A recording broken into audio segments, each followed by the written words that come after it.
Hello, Words and Whiskey fans. We've got a special treat for you to start the show this month, as my guest Justyn Moreland has just released a new single called Helpless. You can find it on all streaming services, so go check it out and give it a listen right here, right before the interview. And I appreciate you. Keep sipping on that whiskey. Thanks again to Taiyeki Da Whiskey, and I'll just let you check out the music. All right? See you later.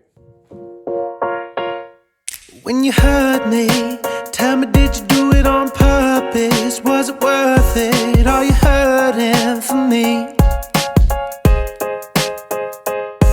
When you left me, tell me, did you do it with a smile, like a child? Are you crying for me?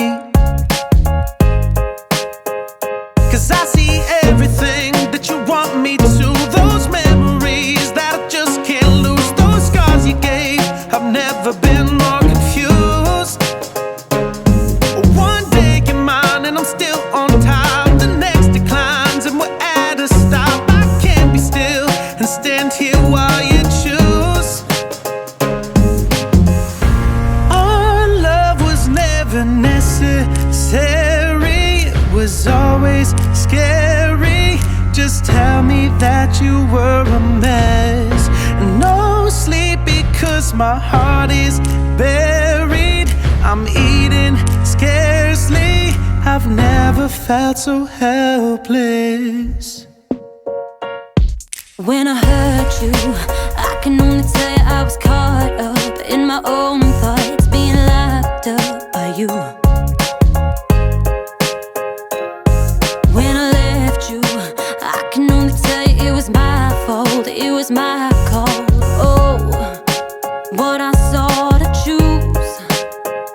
'Cause you saw everything that you wanted to. Those plans we made never followed through. That time we cried and tried to make it all brand new. I was a mess when you weren't there. I will confess that it left a bruise. Nothing compares to what you've been doing to me. Our love was never necessary. It was always scary. Just tell me that you were a mess. No sleep because my heart is buried. I'm eating scarcely. I've never felt so helpless. You don't know what I feel. You can't tell me what's real. Let's just break the seal instead of being stuck in the middle now. I can't hold this in. I'll just shut you out. Stop pretending like it's the last time. Our love was never necessary. It was never It was always necessary. scary. Just tell me that you were a mess. Our love was never necessary. It was always scary. Just tell me that you were a mess. And no sleep because my heart is buried. I'm eating scarcely. I've never felt so helpless. Welcome, everybody, to Words and Whiskey, episode number 13. We have Justyn Moreland for you today, and as always, Taiyeki Da Whiskey. This is the bourbon this time, and we've been drinking the rye the last couple times, but they gave the bourbon this time. You can get that at SBC's The Cellar, and that's the only place you can get it. It's through Springfield Brewing Company. So if you want to try that out, go try it out. But here we are with Justyn Moreland. How you doing, man? I'm doing all right, man. How are you? I'm good. How's the what do you have a new single coming out? So we'll start off with that, just so we can get that plug out of your way. You know what do you think of the new single? What's the vibe? What's the It all that is jazz? like the stereotypical pop breakup song, like all the way, like full fledged. I went into the studio. I literally DM'd a girl on Instagram that I thought was a really good singer. I'd neber met her. Dropping into those DMs. Sliding in the DMs, that's Yeah, right. Now, yeah. And I was just like, hey, I'm making an album, and I had started writing this song. I was like, it has to be two people. I was like, do you want to be on it? She's like, yes. And then, yeah, she just said yes to some random stranger in her DM. So yeah. And then Okay, so you don't know her at all. Well, I do now. Like I've known her Well, you since didn't then, know her but now. I didn't know her. Yeah, I didn't know her before at all. She's from here? Mm-hmm. Okay. Well, I think she's from St. Louis, but she goes to school here. Okay. So she goes to MSU. Her name's Morgan Ladyman. She's amazing. She's a great singer. Morgan Ladyman. Yeah. Okay. Nice. And I've done now since then. We've done like some duo gigs, you know, just her and I at like venues and stuff. But she's super busy with school, so we don't do them too often. Yeah. But yeah, the song drops on Thursday, so it drops on the 15th. Thursday the 15th. Yeah. Okay. I will probably have this out before that. So. Well, yeah. So- If not, it's okay. So keep an Still eye a out plug. for Thursday the 15th for his song. What's it called? Helpless. Helpless. All right. I saw the artwork's cool. Who'd you have do that? Her name is Georgia. Do you know Tavish Lawson? Hmm? It is his girlfriend.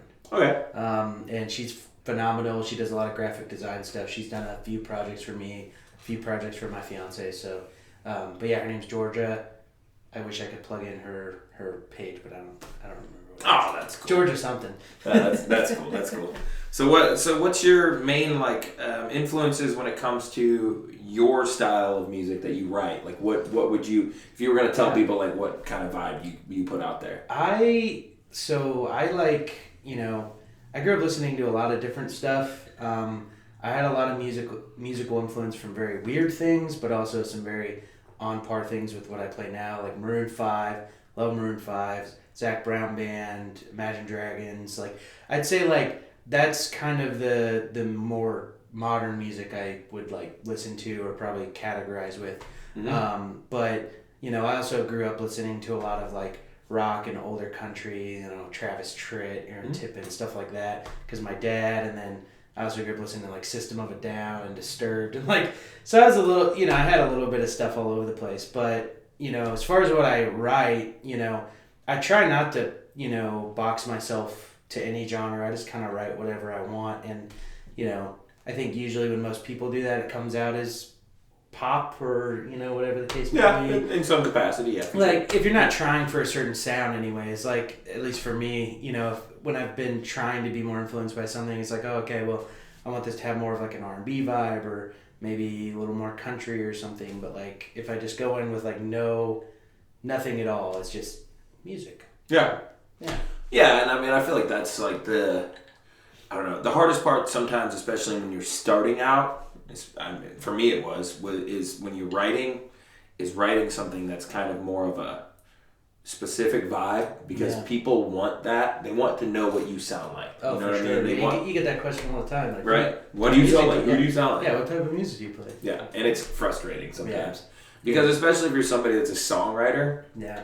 I feel like the purest songwriters out there, like the really pure songwriters, I feel like we just write whatever comes to us, whatever that means. I guarantee you, Jason Isbell has some ridiculous, like, you know, metal song or something that he's written. Like, you know, I'm sure he's got amazing stuff that is not that vibe, but he just picks out those for his vibe, you know. For sure.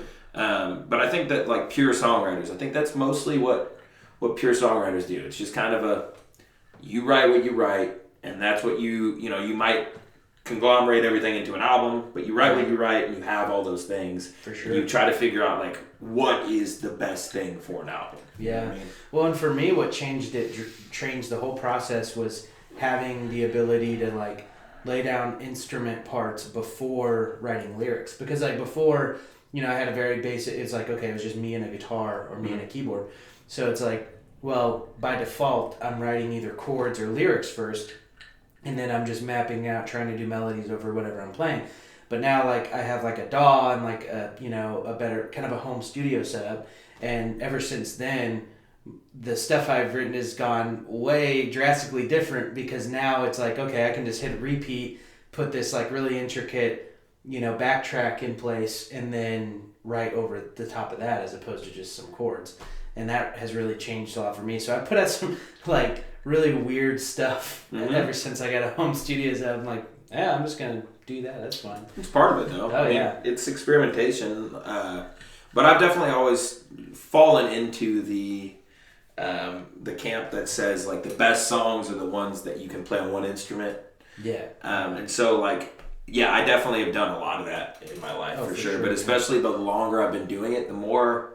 I mean, you definitely have to experiment. You have to have fun with it. But the more I've done it, the more I'm like, I feel like writing it on whatever instrument, doesn't matter what. The cool thing to me is trying different instruments. Yeah. Like, trying to write on something. Like, maybe it won't be the main part of the song, or it might not be whatever, but like trying to write on bass, or trying to write on, on keys, or whatever. I feel like it's just more fun that way. Oh, for sure, yeah. Well, and some of my favorite versions of like the most famous songs are the stripped versions of the song. Like, when they just take it and they're like, all the production's low, like they're just live, they're raw, either acoustic, whatever the case may be. And I like those versions of the songs more because it's like, man, it's killer. It's killer stuff. Well, and it shows that it's a good song. Like you can hear every part. You can, like whatever. But like if you have a good vocal line and a good, whatever the main part is, it's gonna be a good song. It doesn't really matter. And I've definitely always fallen into that camp.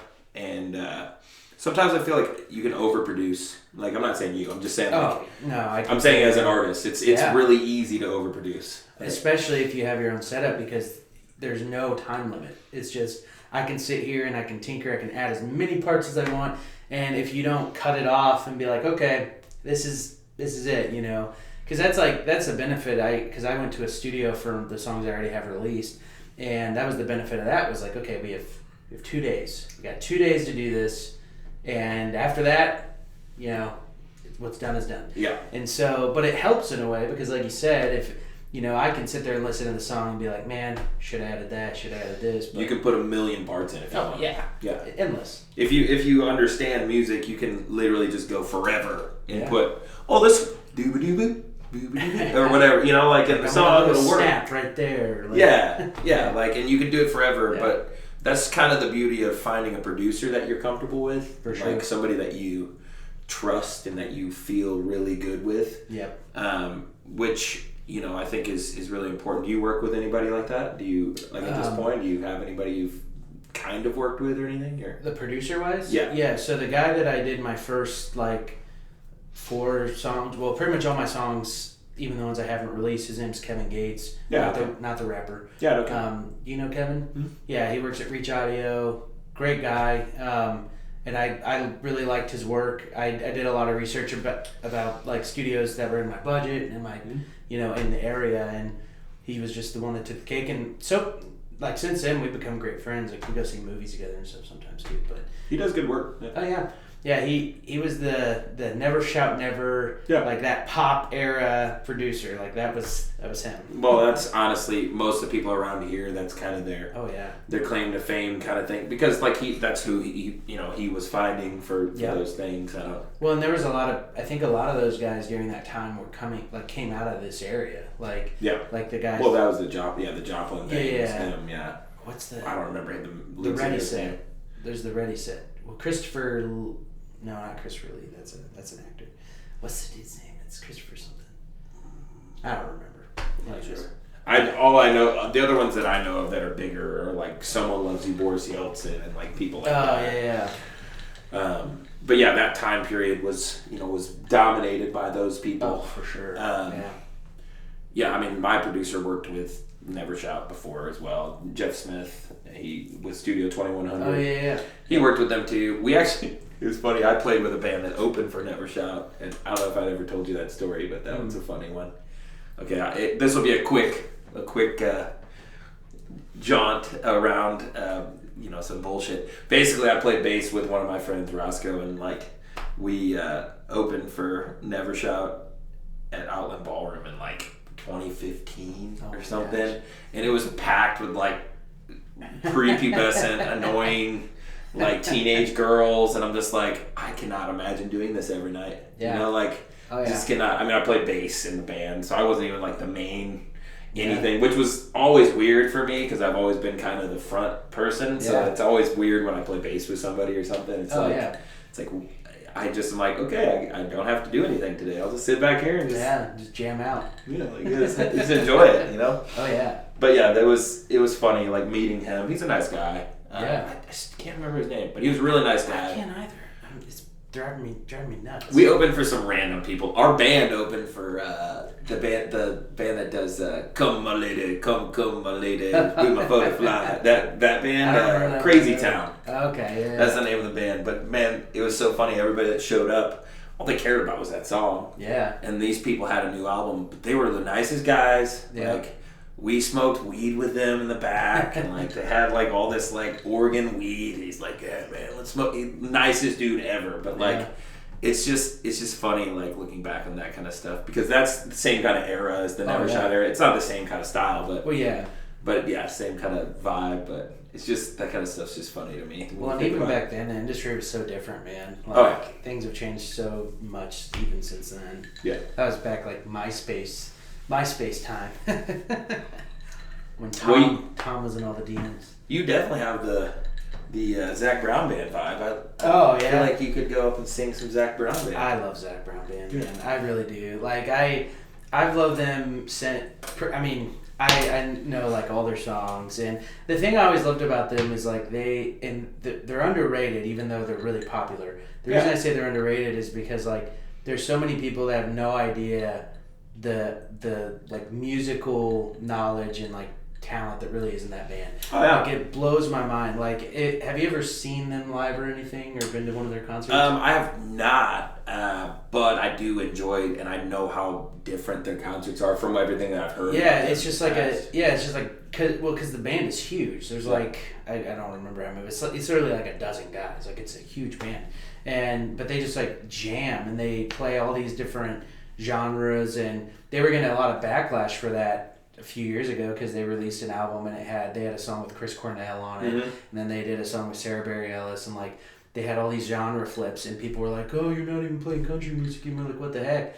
And then Zach Brown put out a solo album called The Controversy, and it's a pop album, and so I thought that was kind of hilarious. But I've always been a huge fan. I love their songwriting, and I like Zach Brown. Yeah. Zach Brown's good. Shawn Eccles played with them whenever they came. Oh, for real? That's awesome. Yeah, he was invited to be like an extra guitar player, I think. Yeah. I don't know. I'm supposed to talk to him soon, actually, which will be awesome. That's going to be a big Words and Whiskey thing. Yeah. And we're supposed to like talk while he's on tour. But Shawn Eccles played with them when they were in town one time, which I just always think that's an interesting, just random. Yeah, like you don't think of Shawn Eccles randomly playing with Zach Brown Band. Like, yeah. And by the way, my outfit today is way different than normal. I would be normally dressed up, but the Cardinals opening day was today, so I got my Cardinal stuff on. I got Cardinal socks on, getting a little ridiculous. I'm behind the I'm just a huge baseball person. Like I've always been obsessed with baseball. Yeah. Do you like any sports or anything? You into like anything like that? Yeah. And I watch a bit of soccer, and I like watching UFC, but football, baseball, I'm not really. Yeah. Don't really have a favorite team or anything like that. Yeah, man. Like, we all have our things. Like, I mean, it is what it is. I don't know. I just never really grew up watching sports. Like, I played sports in high school, but like What'd you play? I played football. I was on the wrestling team for just a little bit, but then pretty much it was a direct shift. Like my sophomore year, I quit all the sports and then started choir and band, and just like completely flipped. And did you sing before that, or do you sing instrumentally? Yeah, I sang a little bit. I was in a talent show in like middle school, and I played and sang a song, Bruno Mars song, and I won second place, and it was great. And I threw up like 4 times because I was so nervous. But yeah, pretty much after that, I kind of got like recruited into choir, and then I fell in love with choir. I loved it. It was so much fun. I went to Allstate, did the whole. It was so much fun. That's creepily similar to me. That's awesome. Like, creepily. Yeah, really? Honestly, yeah, no. So I was not in choir.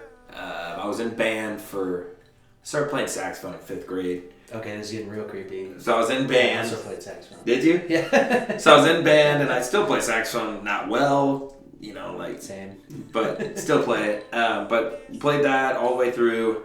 And then I remember there was this girl in high school that I thought was really attractive. There you go. She came over to the band, and she was trying to get us to sing, and I was like, I'm going to follow this girl wherever she goes. And so I followed her over, and I tried out, and like the guy was like, you can match pitch, so you can sing. And I was like, I'm not a singer, but cool. You're like, all right, let's do it. Joined the choir. Then the next year, I went to state. That's awesome. So same kind of thing. Yeah. How weird is that? That's pretty crazy. And mine was because of my my eye injury. Like how I've had I don't know.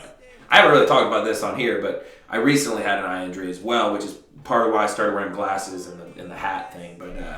But the eye injury like happened first in freshman year of high school, so that's what kind of got me towards more music and more art stuff. Yeah. Because it was something I could do. For sure. While I was doing that, I couldn't play any of the sports anymore. Well, I played baseball still, but I couldn't play like basketball, like anything that was like at all contact, like where you're gonna get hit in the head by like an elbow or something. Yeah. Like I couldn't play any of those anymore. So I was like, what am I gonna do with my time? And so I started singing. And started playing. Sounds like that was all like a meant to be path, man. Weird, right? Yeah, it's crazy. Yeah. Especially because like I technically got a guitar from my mom when I was like 13, and then I played some of that good old one string Smoke on the Water. Oh yeah. All that fun stuff, and then put it away in the closet for 5-6 years and never touched it again. And then I think it was it was like a little bit, and then I picked it back up, and then it's still creepy. You're creeping me out because my dad gave me a guitar. It's actually in that room in there. My dad gave me a guitar, and oh man, and it was my great grandpa's guitar. It's a 1968 guitar. Okay, so there's a little deviation. Mine was like one of those good old Walmart. Oh, okay. Like, oh yeah, like. So mine was my dad's like hand me down. He tried to show me how to play. I quit because I was bad at it, and I hated being bad at stuff. So I quit, and then I picked it up like 2 years later, a year later, or something like that. Yeah, it's creepy how weird, how similar we are. Did you pick it back up in a youth group setting? No. Okay, all right. Well, there's not so creepy. Because that's what happened with me. Like I got involved with church. I was one of my best friends. His dad was a pastor at a church. That is creepy, though. I will tell you. Keep going. Sorry. And then, but like I just got in with the youth group, and I got really into that, and then started playing guitar for that, and then. Oh, this is weird. And then there was a guy in college that kind of like walked me through some of the basics, and oh boy. So one of my best friends was in high school when I first started singing. His dad was the leader of the music part of the church that he went to. I was never a churchgoer, still not. Like, I'm very not a religious person. Yeah. Which, again, I don't care if you are. I'm not. Has nothing to do with it. But I'm not at all, and I never have been. Like, my family never was. No, like, there's never been really much religion in my family. But he got me into coming to church just to sing more. And I liked singing so much that I went and I got like a lead solo part for a thing, and I stayed through that, and then I stopped going to church. Yeah.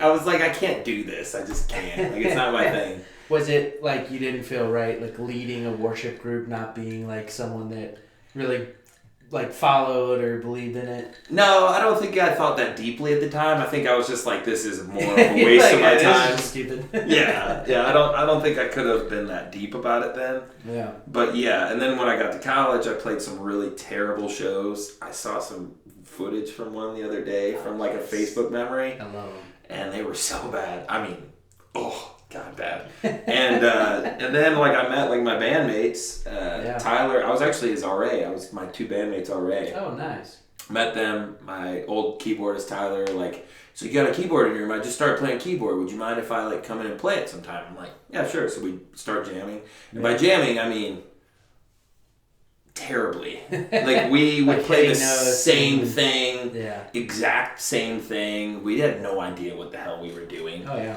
But we started playing, and that's how it started. And I mean, you've got to start somewhere. Oh, and that's what I try to tell people is like, people are like, oh, I couldn't do that. I'm like, if you started, you might. Like you got to start somewhere. When do you think you hit your stride and you were like, oh, I'm actually pretty good at this. Like I could even make money doing this. Probably 2014, maybe. But solo, not until maybe 2019. Oh, wow. It was only a few years ago. Yeah, so 2014 with the band, I was starting to feel pretty comfortable. Like, I thought I might want to do it for a while or like with people.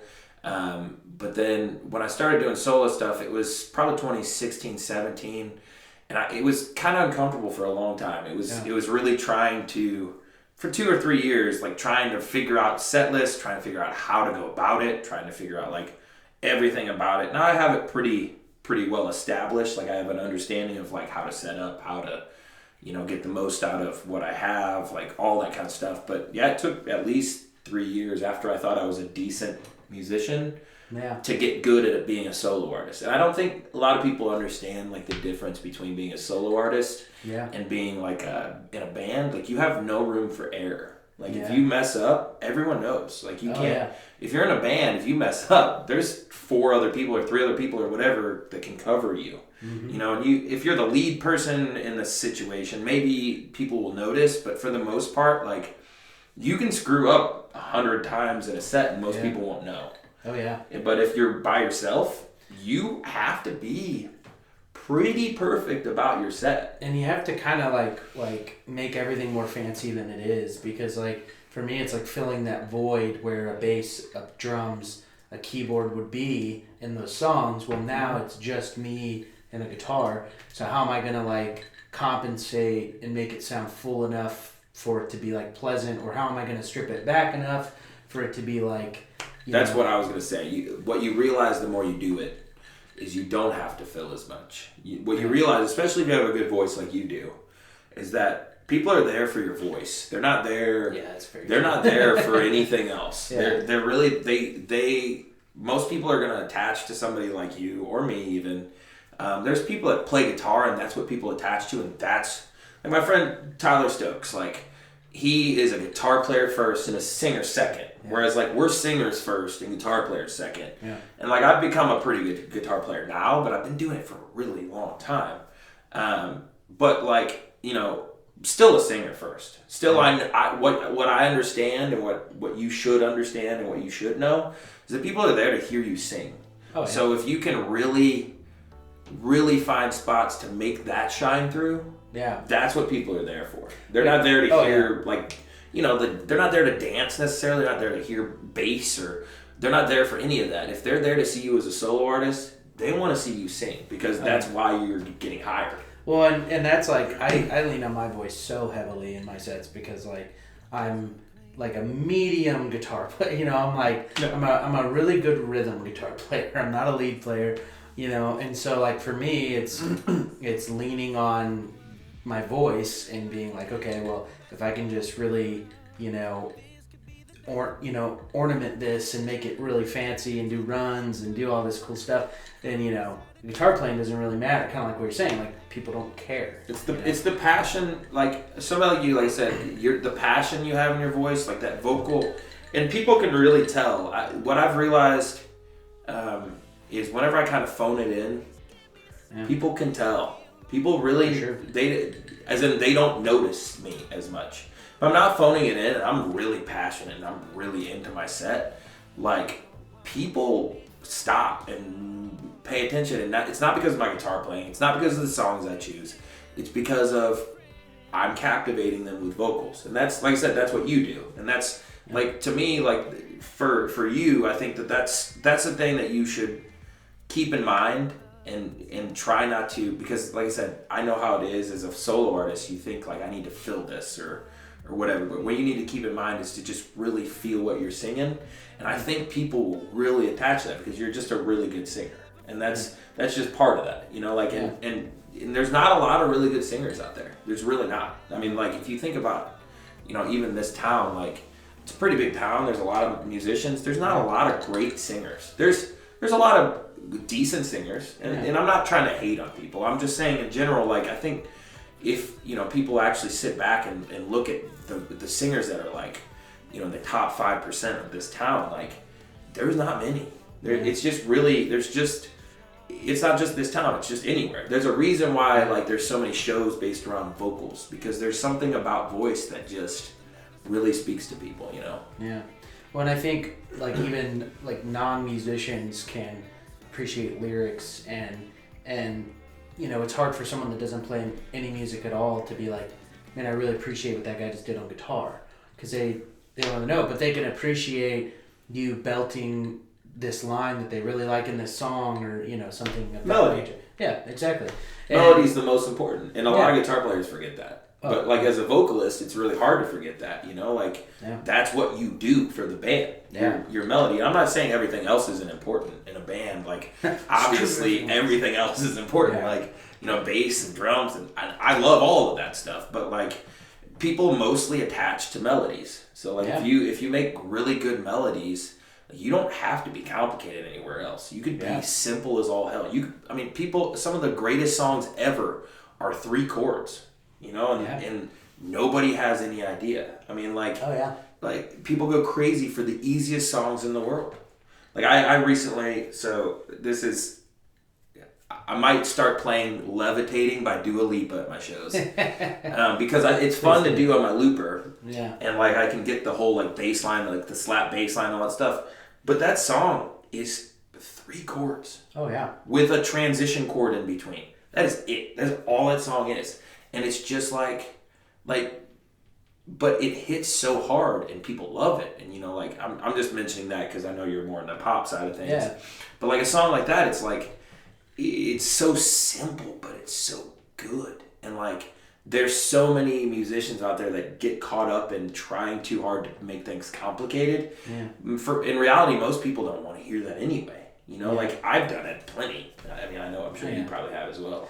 Well, and I think it comes down to like that line of, okay, are you making the music for the listener? Or are you making it for yourself? Mm-hmm. And finding that balance of like, okay, I think this is simple enough where people will like it and understand it and want to listen to it, but it's complicated enough to make the musician and me like feel satisfied. Because like I've worked with some people that are just like that. Like I have a song I present, it's like, oh okay, it's just 4 chords, it's 4 chords, it's 4 chords. And then, but then we're like, well, let's like, we'll deviate from that. Like, let's throw like a 7 in there. And like let's just do some stuff. And I think it's great. It's awesome. But like, it's not going to matter to anyone except for you. Like, yeah, no one's going to care. Yeah. It's definitely a business where, well, in art in general is that way. Oh yeah. Where you kind of just like I don't like, should I make it more complicated because I can? Or should I make it less complicated because it's easier for people to digest? Yeah. And that's always like, and if you look at it, like the most successful people want to make it less complicated. And I think the older you get and the more you play and stuff, and like I feel like you realize that if you do everything complicated, it all starts to sound the same too. Yeah. Because there's only 13 notes in a, including the octave, in a scale. Like no matter what you do, you can only play these notes, 12 notes plus the octave. Yeah. Like you don't have any other options. Yeah. And so there's going to be repetition. No matter how crazy you get, everything will eventually start to sound the same. Some of my favorite bands out there, like I loved prog metal for a while. I loved like Dream Theater and this is prog rock, old school, like Yes, like people like that. Yeah. If you listen to enough of their music, like it starts to sound the same too. Oh yeah. And like it's all complicated as hell. For me, I think it would be like especially lately, I think it's much more fun for me as a songwriter to get complicating with the lyrics, if that makes sense. Like try to write lyrics that are, I'm not gonna say like cryptic, but like something that does take a few listens to digest, because the melody is what's going to hook people. Mm-hmm. And so after that, because I can't even tell you how many times this exact thing has happened to me. I've heard a song for 5-10 years, and then one day it just hits me. It's like, oh, that's what they're saying? Like, what? And like, because I saw the actual lyrics, and I was like, I had no idea. I've been singing this song for years, and I had no idea. Rocket Man. Yeah. Probably the best example for most people. Yeah. Or, what is the name of that song? I don't remember the name of that song. The one where it's like, tossed out like a deuce in the room in the night. Blinded by the light. Blinded by the light. Yeah. Like, it's tossed out like a deuce, but it sounds like rolled up like a douche. And it's like, what do you even do? Yeah. Like, and if you really pay attention, like, you can really, it's one of those things, For sure. Okay, honestly, I I don't really know what else to talk about right now. my brain is scattered. I've got a lot going on. I've got like the radio thing tomorrow and all that stuff. But baseball just started, man. Baseball started. Yeah, we won 9-0. So I was like, but that's why I pushed this back, by the way. So I apologize if you had something going on. But anyway, let's talk about my unprofessionalism more. No, let's talk about what. Tell me, this is a thing that I tend to end on. What's something strange, weird, something that's like out of the ordinary about you that maybe the average person doesn't know about you that you'd be willing to share? Okay. And I don't care what it is. It could be as weird as much as I don't really give a shit. I'm not judging. You know, I'm weird as all hell. I could sit here and tell you everything. I think a lot of people. Let's see. I really, really love Dungeons and Dragons. I feel like a lot of people don't know that about me. Okay, yeah. I started playing it in college.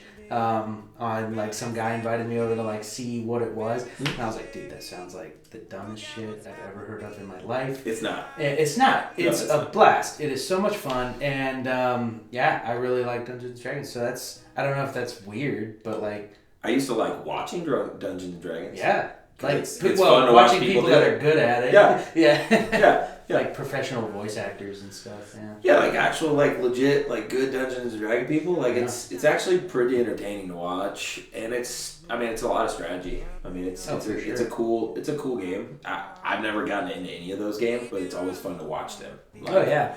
Well, my biggest thing was like, because I've always really enjoyed, which is kind of a weird thing to like about it, but like.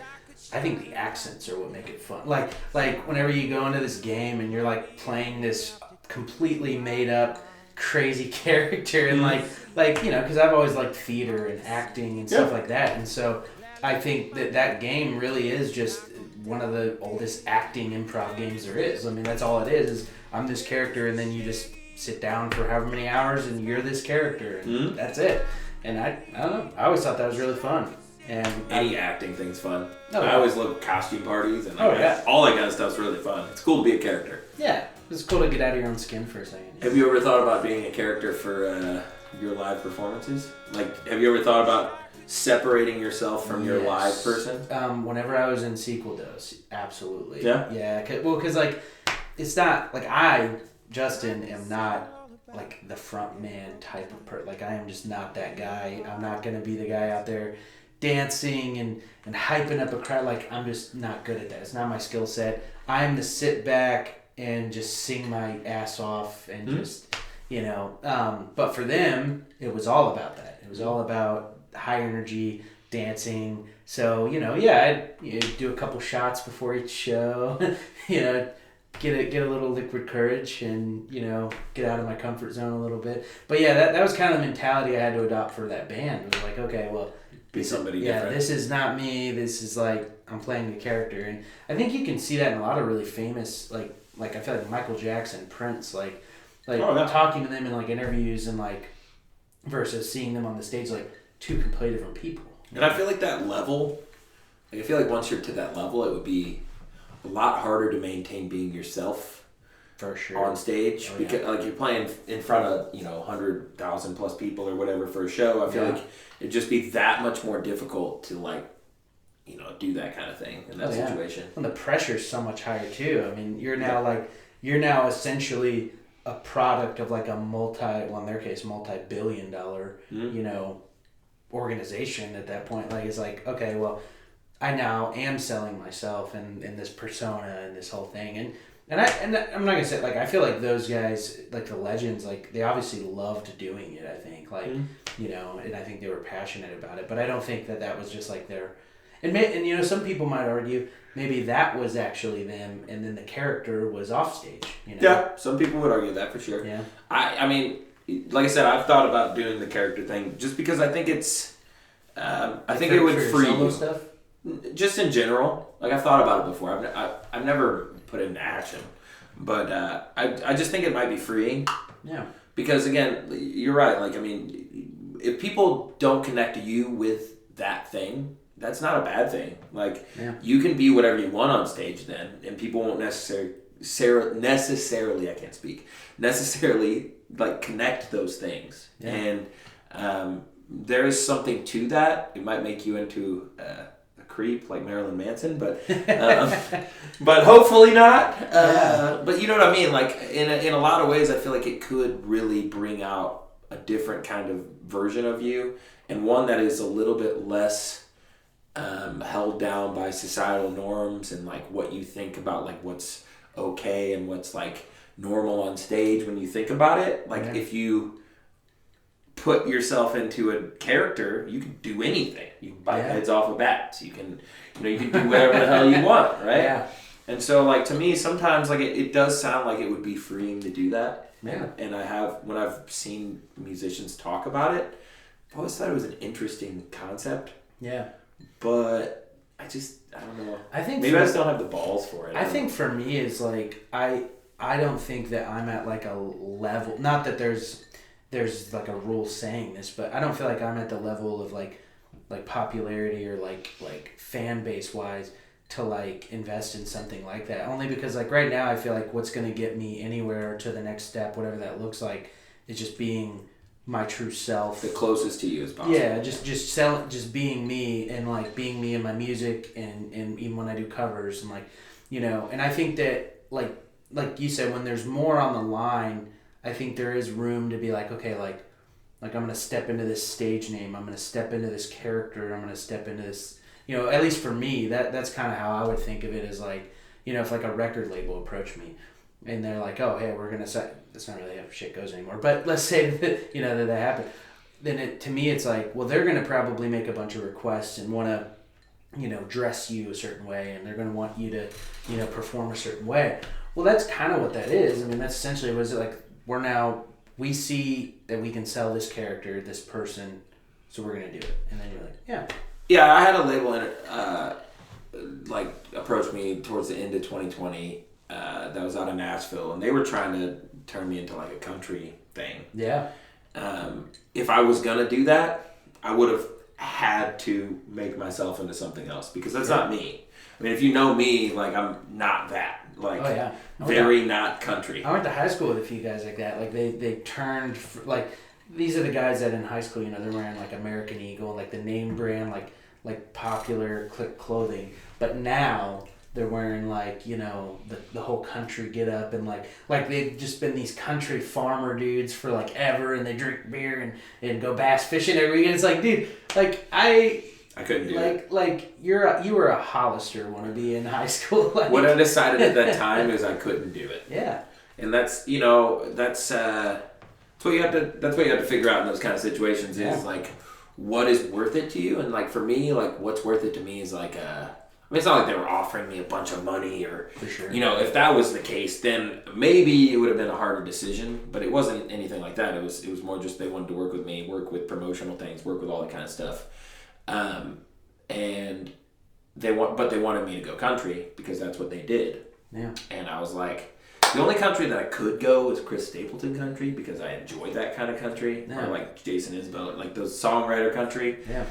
Tyler Childers, like that kind of vibe. I'm like, but it's still not me. It wouldn't feel, I don't know, I wouldn't feel right doing it. Yeah. I would authentic. I would just feel like not me. Yeah. And that's the worst thing, and not something you want to do as a musician. Well, then at that point, I mean, what's the point? You know, it's like if you're not even being yourself, if you're playing, someone else wants you to play. Mm-hmm. You know, and yeah, I feel the same way, man. And that's why, like whenever people make requests at gigs and stuff, like it's kind of that same idea. It's like, well, yeah, I could do that. Yeah, but I'm probably not going to. That's the conversation Molly and I got into for a while whenever we interviewed is just like the idea of like being like a, you know, request person. Yeah. Never has been something I want to do, and people have been like, you can make so much money doing it. I'm like, yeah, I probably could. I could pull plenty of songs out my ass and make them sound good enough to where most people wouldn't notice. But like, do I want to? Do I want to play that song? No, I don't. Like, do I want to play Wagon Wheel? Well, to me, like I don't. My whole reason for not taking requests it's not even the desire like the lack of desire to want to play whatever they're requesting. It's more like I've spent 8 years trying to make a set list that is inclusive enough for everyone to enjoy, and I'm trying to put on a show that like the grandpa over here is gonna like, his grandson's gonna like, his aunt is gonna like everyone's gonna know a song in my set, and I like to pride myself on that, and so whenever it comes to requests, it's like, well, it just like throws that whole thing off, like I did all this preparation and put in all this work to prepare these songs, but they want to hear this song, and I don't think it's like, I don't take it as like disrespectful or get mad or anything like that, but it's just like, to me it is, because people aren't meaning it like that. Like I know they're not even kind of, no. Yeah, they're just like, oh, I want to hear the song I know and the song I like. Yeah. But it's like, but when you think about it, it's like, well, I don't know. It's just, and every venue is different. Like some venues people don't even do requests. Some venues people will, but it just kind of depends. Well, again, it's just like, I mean, say you cut grass for a living and somebody requested that you do their retaining wall. And you don't know how to do retaining walls. Yeah. Are you going to be like, sure, man, I'll do that? No. Like, just YouTube it. You've been working on cutting grass for how long now? And you're good at that. That's what you do. It's the same difference. Like we work on this whole set list. We work on all these songs. We make them good.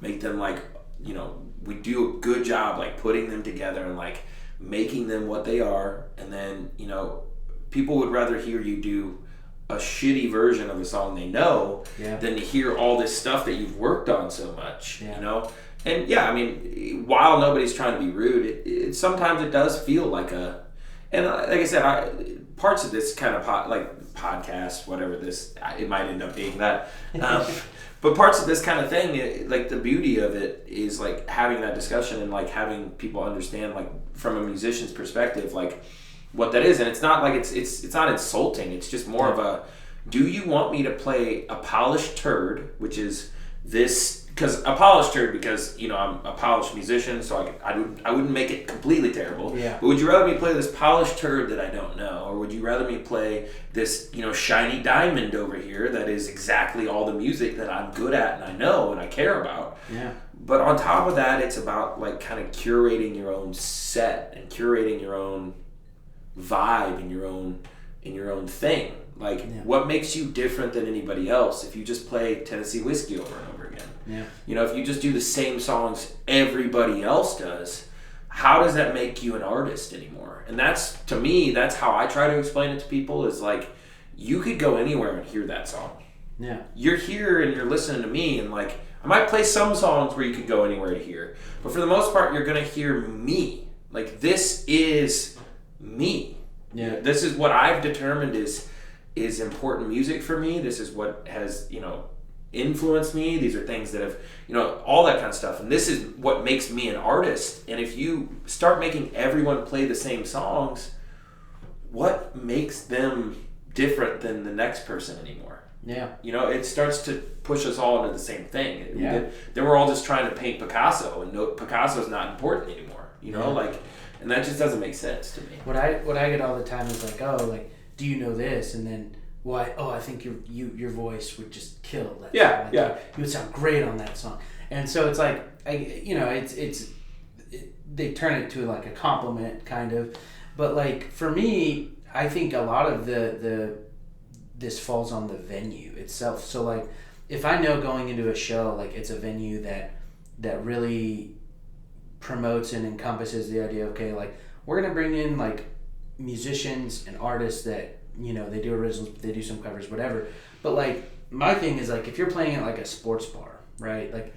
Like for the most part, it's like we want you to come in and you're gonna be background noise for 3 hours. Like, you're the monkey. Yeah, you're the monkey. So like that's, in their mind, I feel like that's what they're paying you for. And so to me, it's like, well, places like that, like of course I play a ton of those places, but at the same time, it's almost like I want to be like, save your money, hit play on the jukebox.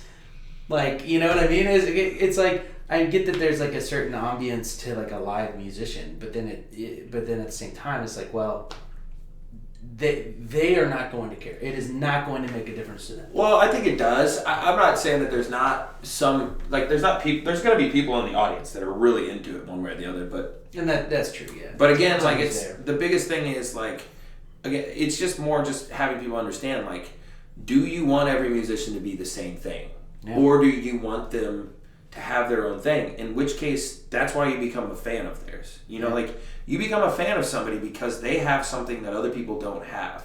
Yeah. And if you start making everyone play the same songs, then that doesn't become the case anymore. Then that person is the same as that person, and maybe this one does it a little better, but, like, what's the point of that? Like, isn't the beauty of art self-expression? Isn't the beauty of art, like, being able to put your own thing out there? Not, I can do this thing better than this person. It's, I can do this thing that's my thing, and people want to see that because it's enjoyable. Yeah. And that to me is what's always made it different, you know? Yeah. Like, so let me ask you this, and what is your crowd-facing response to a request? Like, they come up, they throw a $10 bill in your tip jar, and they're like, hey, they give you like a little note or something.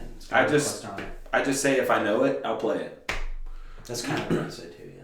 Like, most of the time I don't know. If you request something that I know, then I'll play it. What I would prefer usually for a request is, you know, request a decade or request a era or something. So that way I can pick what I want to play out of that era. Yeah. Because, you know, each era has its own vibe anyway. So, like, if you pick an era, you'll probably be okay with the song that I pick. Probably. Maybe not. But, like, if you are like, I want to hear, I don't know, James Taylor, and I play Cat Stevens, you're probably going to still like the song. Yeah. And so rather than, like, understanding, like, you know, like, I'm going to play a specific song you want to hear, like, have a little openness to what the artist might pick, because they might blow your mind. Like, I played at the lake a couple weeks ago, and I was playing a lot of, like, 90s and, like, that kind of stuff, just because, like, the crowd seemed that vibe. Yeah. And a guy came up and he's like, hey, man, I haven't heard, like, I finished my set and I was like, I'm done. And he came up, he's like, hey, man, like, I'll give you a $20 tip if you just play some old school. And I was like, old school, like, you talking about classic rock? Or he's like, just older than the 80s. It's like, than the 80s. Okay. Yeah. So I, you know, busted out Wild Night, the song Wild Night, you know, like, and I was like, why, like, and he was ecstatic when I started playing that song. He's like, I would have never expected you to play that one. And I'm just like, dude, like, the thing about it is that's the beauty of it. That's what makes it fun. Whenever somebody goes, oh shit, man, I didn't expect that song. Like, that makes that crowd go, oh yeah, like, this guy, like, pulled some shit out of his ass, you know? Like, for sure. And there's something to that, you know? And I don't think that you get that in the same way if you're just a request person. But we'll need to wrap this up. Yeah, I'm sorry. We could talk forever. Yeah. We can talk afterwards. We just have some more drinks. I don't really give a shit. Anyway, this is Taiyakita Bourbon, and this is Justyn Moreland. Tell them where they can find your music and tell them all that kind of stuff. Spotify, Apple Music, YouTube Music, pretty much all your streaming stuff. I'm not famous, so... What does it go? What's the name that you have to put in? It's Justyn, Justyn, but even that's not enough because I'm not famous. So you'll probably have to put in a song name, so like Elevated, or in this case Helpless, which will be next Thursday. So is it just Justyn? It's just Justyn. Okay. That's it. Yeah, I left my last name out because I didn't want to sound like a country guy. It just Justyn Moreland sounds really country to me. It's a little country. Yeah. Anyways, I thought about doing Copeland, but that was already taken. Oh yeah, there you go. But so, and then do you have like a website or anything like that? Yeah. So I mean, like all my social media, I've got Instagram, TikTok, Facebook.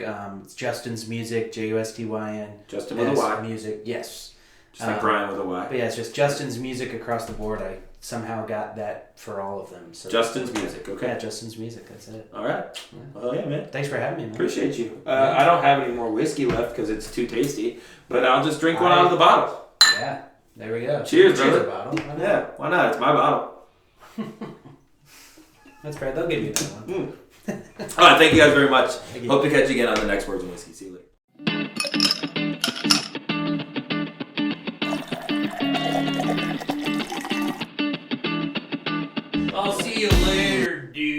Yeah.